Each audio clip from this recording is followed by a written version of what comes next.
Hello there, very good evening and a warm welcome to the news live on Channel I. I'm Sharon Mascarenhas. Good evening, I'm Clifford Richards. First of all, we'll get to look at the headlines. An initiative to obtain the services of job-seeking graduates to the national economy. The Premier says the government led by the President will in no way interfere with the judiciary. Sri Lanka to enjoy the GSP concession until 2023. The President instructs the relevant officials to recommence operations at the Mattala airport. A severe cyclonic condition hits the state of Victoria, already ravaged by the Australia bushfire crisis. On to the stories in detail now, starting off with local news. President Gotabaya Rajapaksa says all graduates seeking employment will be appointed to fill vacancies in the state sector so that their contribution can be directly obtained to the national economy. Thereby, they will receive appointments in the relevant fields in commensuration with the subjects they are qualified in. A meeting between the President and a group of representatives employment-seeking graduates from across the island took place at the Presidential Secretariat this morning. The President engaged in a friendly discussion with the group.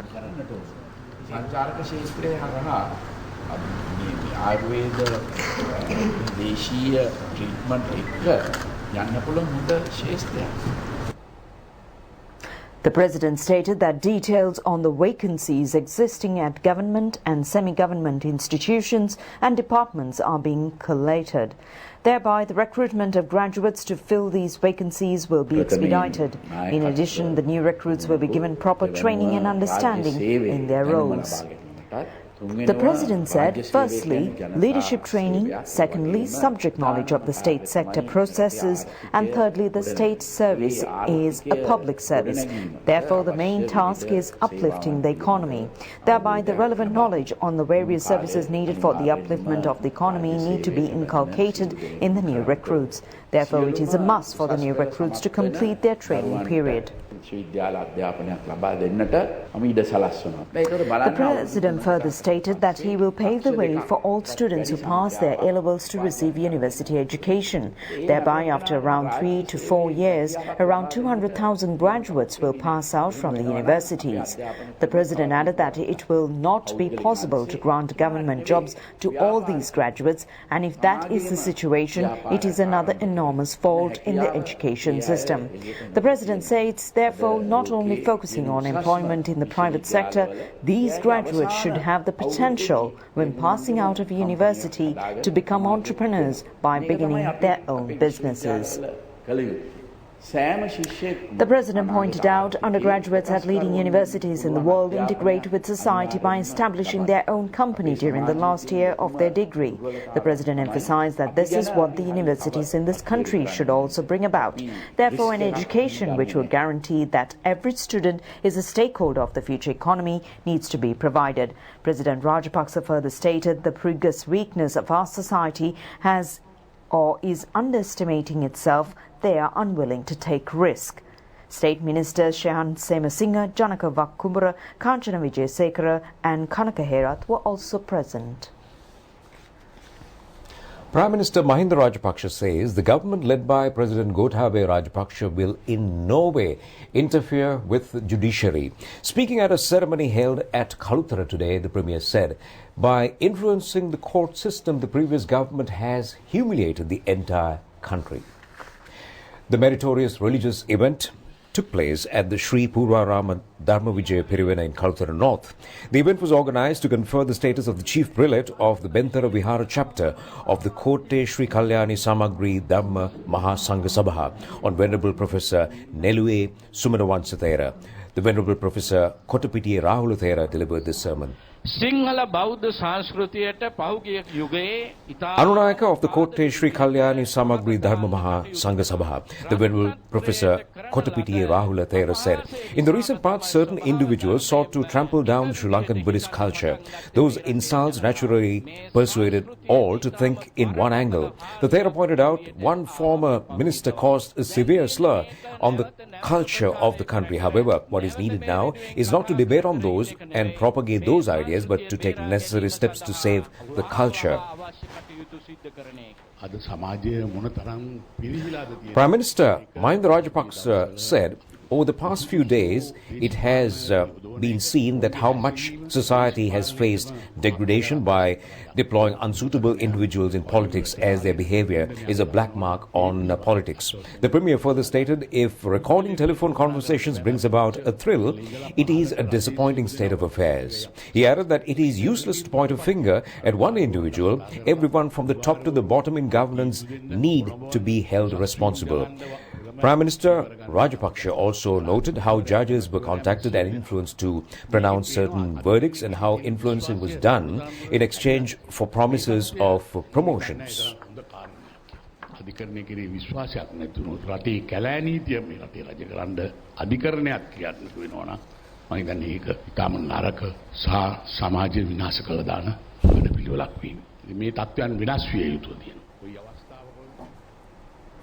Prime Minister Mahinda Rajapaksa says the double-standard approach maintained by the United National Party with regard to the MCC agreement raises a big question mark on the political ethics in the country. Issuing a special release, the Premier said that he was surprised on hearing the statements voiced in this regard.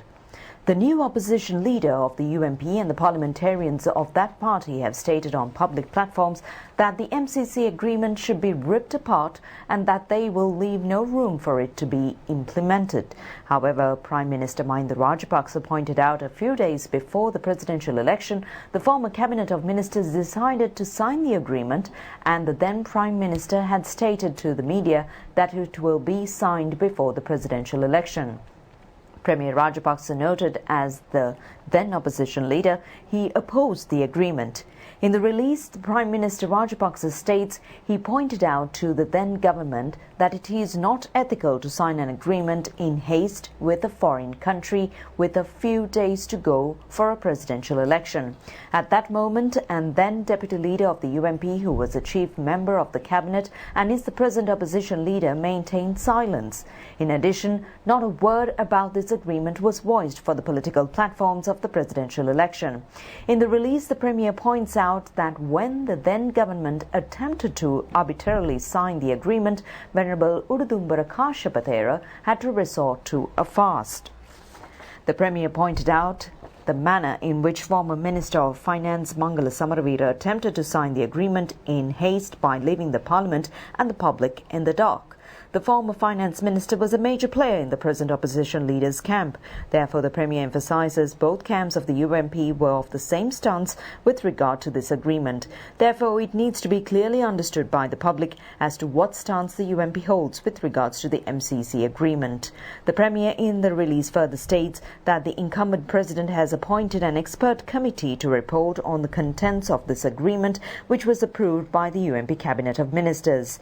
Prime Minister Mahinda Rajapaksa further states, based upon the reports, future actions will be taken with transparency and the Parliament and the public will be made aware of the decisions to be taken.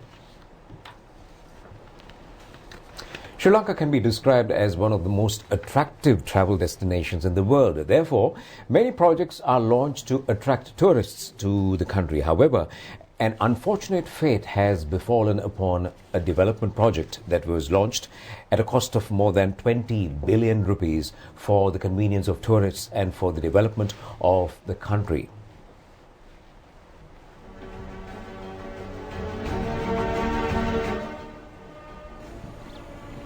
What you see now is the Mattala Rajapaksa International Airport. As a result of inefficient administration and management over the past 5 years, this international airport plunged into disaster. Construction work of this airport commenced in 2009 at a cost of over 20 billion rupees, fulfilling the requirement of a second international airport in the country. International flights commenced from the airport in 2013. The Mattala Airport holds a significant place amongst the environment-friendly airports in the world. It is significant to note the Mattala Airport has the capacity to accommodate even large aircraft, such as the A380. The main runway of this airport, which stretches across 1,200 hectares of land, is 3,500 meters in length and 75 meters in width. The airport has a capacity to facilitate 1 million passengers annually, while the number of direct employment opportunities that were generated is 1,500. Well, it has been possible to earn additional foreign exchange to the country through the Mattala airport, which renders a high contribution for international and domestic passengers. The unfortunate plight befell upon this national resource from the year 2015.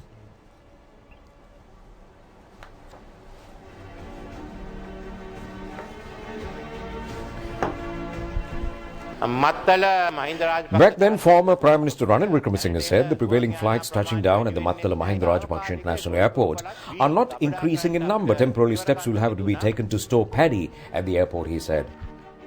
With this unwise decision, Sri Lanka faced humiliation before the world, and the standard of the Mattala airport was looked down upon.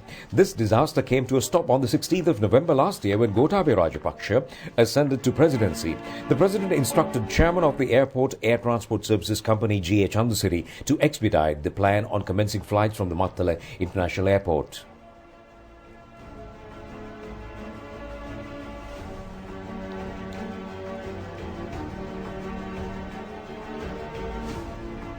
Chairman of the Airport Air Transport Services Company G.A. Chandusiri said certain reconstructions have to be effected as the airport has not been operational for a number of years. Now discussions are underway to hold a large conference with aviation companies on the 7th of February at the Mattala International Airport.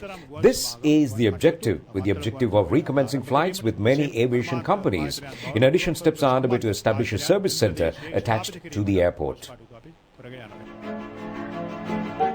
A golden era yet again has dawned on the Mattala Rajapaksa International Airport, which was constructed upon the people's taxes. The day is not very far away when the Mattala International Airport, which was a project and the vision of the Mahinda Chintane, will become one of the major airports in the world under the vision and prosperity of President Gotabaya Rajapaksa. The Nepal Tourism Board says that the Sri Lankan Buddhist devotees will be able to visit Lumbini, the birthplace of Lord Buddha, directly in the near future. The construction of the Gautam Buddha International Airport in Nepal is set to be completed at the end of April this year. This report has been compiled by Dhammika Wickremage of the National Television on his recent visit to Nepal.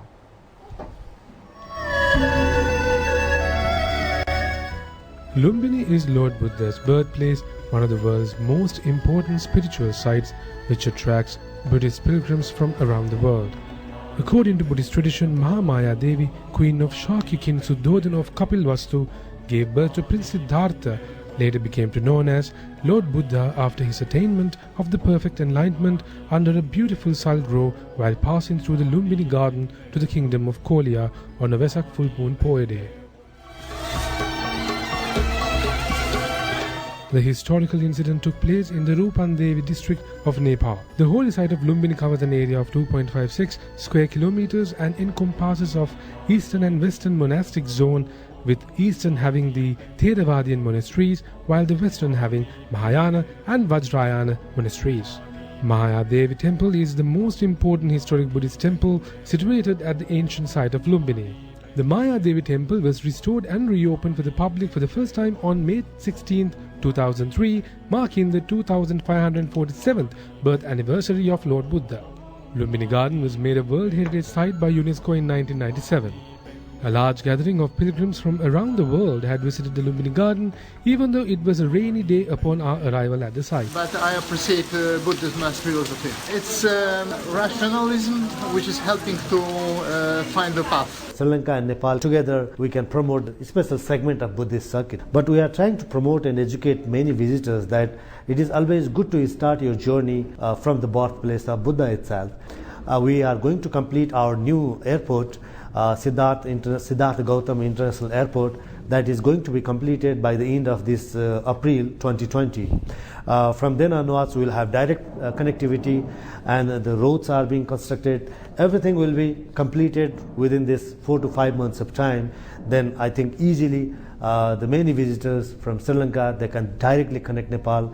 I would like to request the Sri Lankan Airlines also to connect directly to Nepal, because we have new airport at the nearby point of Lumbini, where Lord Buddha was born.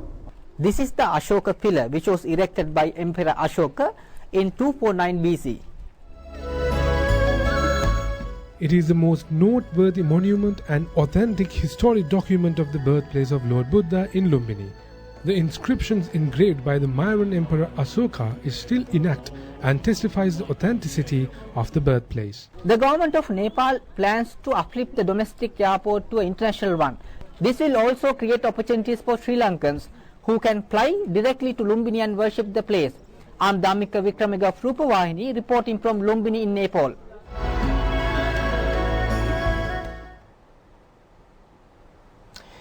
The European Union states that Sri Lanka will continue to enjoy the GSP Plus trade concession until 2022. This assurance was given at a discussion held between Minister Prasanna Ranatunga and a delegation of the EU representatives at the Ministry of Industrial Exports, Investment Promotion, Tourism and Aviation in Colombo. Well, the Generalized Scheme of Preferences, known as GSP, is a tax concession granted to developing countries when exporting items to countries within the European Union. This scheme places the benefiting countries at an additional advantage. Vice President of Delegation of the European Union to Sri Lanka and the Maldives and the High Representatives of Political Trade and Communications, Thorsten Bergford, says, although the tax concession will remain, the monitoring process will continue. Minister Prasanna Ranatunga said the garment industry of the country benefits mostly by this concession, as 60% of textile exports go to the European markets. The delegation requested the minister to recommence Sri Lankan airline flights to EU countries, as investors in those countries have shown interest in investing in Sri Lanka. The minister stated the government has already focused attention on this matter. Former provincial council representatives of the United National Party state that the party leadership should undergo to a change only in accordance with the party tradition. At a media briefing held at the UMP headquarters in Sirikota today, it was emphasized that there is no tradition in the party to change the party leadership upon the requirements of a particular group, and that the party leadership should change unanimously at the correct moment.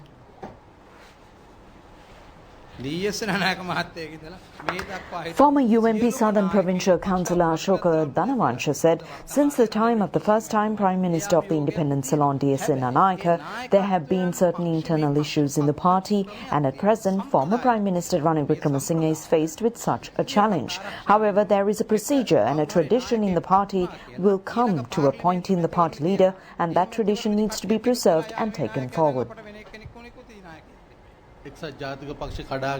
Former UMP Southern Provincial Councillor Gayan Sanjeeva noted certain parliamentarians are attempting to break away from the UMP and form a separate political party.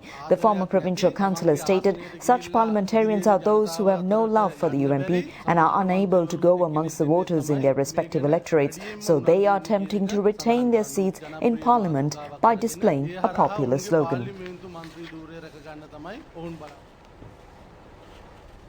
A Thera has died in an accidental shooting which occurred in the process of an attempted arrest of a suspect individual. The incident occurred in the Deniyapar area in Hungama, Hathagala. Well, two police personnel of the Hungama Traffic Police Division had signalled for a suspicious motorcycle to stop at around 11 a.m. today whilst on patrol at the Deniyapar area in Hungama. The motorcycle had reportedly proceeded unheeding the command, and thereafter the police gave chase and attempted to apprehend the suspect.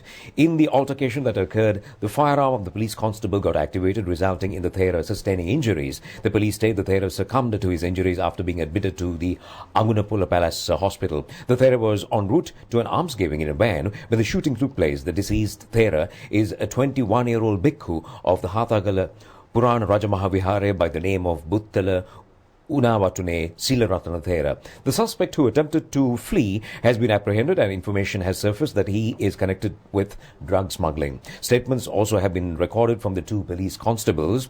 Regarding the incident, investigations are underway under the supervision of the Tangol Assistant Superintendent of Police Ratnavira L. Adasurya. Former President Maithripala Sirisena says in order to create a prosperous and secure country, President Gotabaya Rajapaksa should be given a two-thirds majority in Parliament at the forthcoming parliamentary elections. The former president expressed these views joining in a public rally held in Hinguragoda. Former President Maithripala Sirisena observed today President Gotabaya Rajapaksa does not have a majority in Parliament. Therefore, for him to implement his plan, the majority in Parliament should be under him in the new government, and it is for this purpose that all of them have joined together. The former president further stated that they intend to secure a two-thirds majority for the new government to resolve the major issues faced by the country.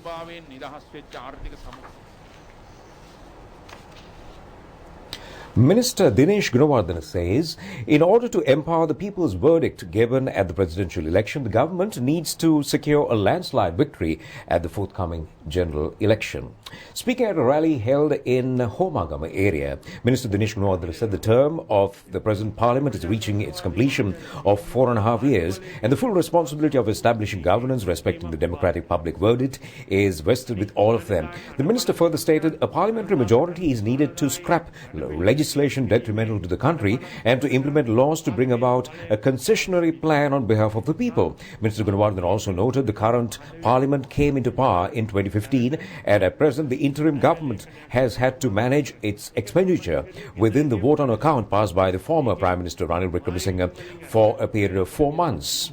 The minister says, however, on behalf of the betterment of the public, certain transformations have had to be effected, and from village to village allocations have to be made to bring about large development, whilst the government's attempts were also on reducing the cost of living. Minister Bandula Gunawardena says that this year the opportunity will be provided for 1,000 students to follow diplomas and higher diplomas in computer studies. The students will be able to attend these courses during the weekends. The cabinet paper in this regard has been tabled. The minister expressed these views joining in an observation tour of the Technological Institute at Diagama in Homagama, which is affiliated to the University of Moratuwa. This institution comprises of modern facilities including science labs, computer labs and auditorium, while students are provided with hostel facilities as well. The minister said President Gotabaya Rajapaksa stated that the path should be open for all students who succeed at their A-levels to read for graduate studies at universities. Thereby, the minister said that they intend to upgrade the level of studies at technological institutions for the degree certificate to be on par with international standards. In addition, the streams of study will be expanded with the deployment of experts in the field.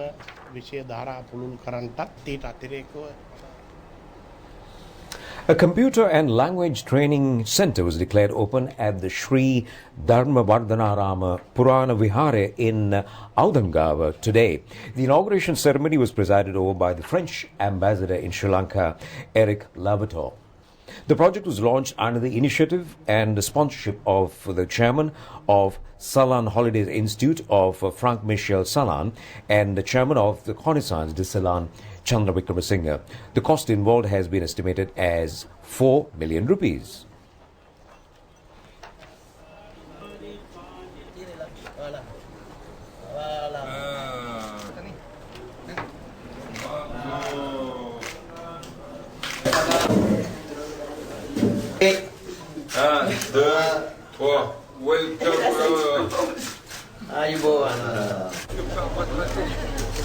Pleased and very honored to be here today, because it's a very nice and wonderful occasion to have this project.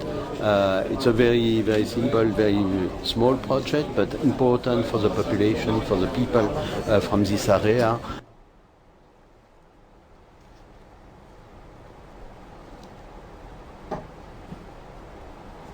Chief incumbent of the Indiana Buddhist Temple, United States of America, the Venerable Bhante Thalangama Devananda Thera is currently engaging in a visit to Indonesia to propagate Dhamma activities to the resident Buddhist community.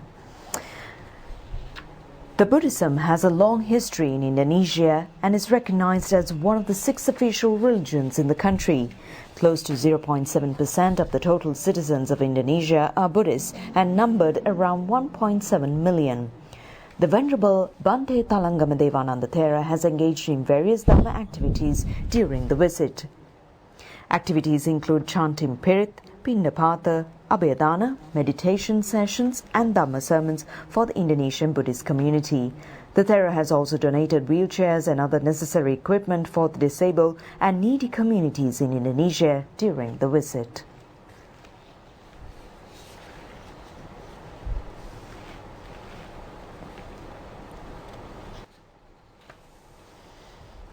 A quick check on the weather before we go. The Met Department says showery condition is expected to be enhanced to some extent, particularly in the southwestern part of the island and in the eastern and north central, and central provinces during the next few days as well from tomorrow. The department said that the wind speed can be increased up to 40 km per hour at times in Manna, Puttalam and Hambantota districts. The Met Department has further indicated that several spells of showers will occur in the eastern, and north central provinces and in the Hambantota and Matale districts. Showers or thunder showers will occur at several places in the Sabaragamu and western provinces and in the Gaul, Matra and Kandy Nuwara districts after 2 p.m. Misty conditions can be expected at some places in Sabaragamu and central provinces during the morning.